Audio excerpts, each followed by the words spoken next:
আসসালামু আলাইকুম বন্ধুরা, সবাই কেমন আছেন? আশা করি সবাই ভালো আছেন। আলহামদুলিল্লাহ, আমি অনেক ভালো আছি। তো সবাইকে তাসফিয়া কিচেনে স্বাগতম। তো আজকে আমি আপনাদের সাথে একটা মজার তরকারি রান্না করার রেসিপি শেয়ার করব। চলুন শুরু করি। তো আজকে আমি রান্না করব কচুরমুখী দিয়ে চিংড়ি মাছ, নদীর চিংড়ি মাছ। তো আমি প্রথমে পেঁয়াজ মরিচ ভেজে নেব। ভেজে নিয়ে আমি চিংড়ি মাছগুলো ধুয়ে রেখেছিলাম, চিংড়ি মাছগুলো দিয়ে ভালো করে ভাজবো। চিংড়ি মাছটা আমার লাল লাল হয়ে ভেজে আসছে। তো এখন আমি মশলা অ্যাড করব।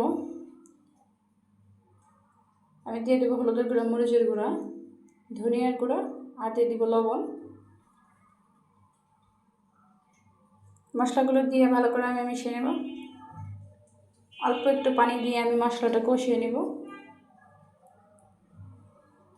তো মশলাগুলো দিয়ে আমি ভালো করে কষিয়ে নেব।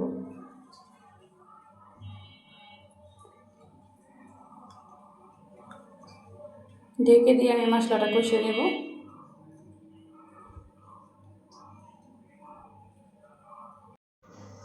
তো দেখেন বন্ধুরা, আমার মশলাগুলো ভালো করে কষিয়ে গেছে। আমি ভালো করে কষিয়ে নিয়েছি, উপর তো তেল তেল উঠেছে। তো মশলাটা আমার ভালো করে কষিয়ে গেছে। তো এখন আমি দিয়ে দেব কেটে ধুয়ে রাখা কচুরমুখী। তা আমরা তো কচুরমুখী বলি। বন্ধুরা, কোন কোন জেলায় আসলে এটা কী নামে ডাকে কমেন্ট করে জানাবেন। তো আমি কচুরমুখীগুলো দিয়ে ভালো করে মশলাটা মিশিয়ে নিব।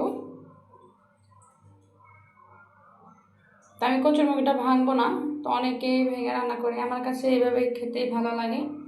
আমি চিংড়ি মাছ দিয়ে ভালো করে নেড়ে মশলাটা মিশিয়ে নেব। কচুরমুখীটা আমি ভালো করে কষিয়ে নেব। তো আমার কচুরমুখী কষে গেছে। তো আমি একটু পানি দিয়ে ভালো করে সিদ্ধ করে নেব।